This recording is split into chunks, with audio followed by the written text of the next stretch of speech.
funds, hindi alam ang mga pangyayari sa ating bansa. Nakakahiya na meron tayong pulis na hindi nila alam ang threats sa Vice President. Nakakahiya yan, ma'am.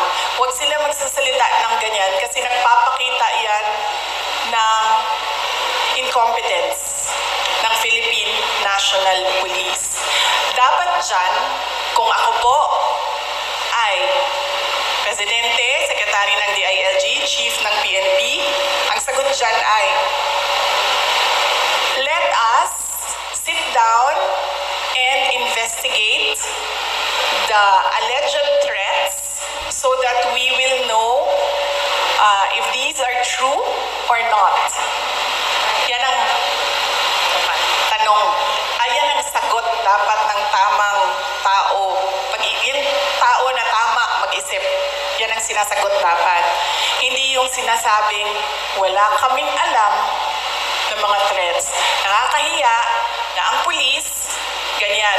So, ibig sabihin, ang dami nilang walang alam ng mga pangyayari. So, kaya pala, nagkanya-kanya na ang mga kriminal dahil walang alam ang kapulisan. Nakakahiya para sa Pilipinas na naririnig na ang pulis natin ganyan magsalita.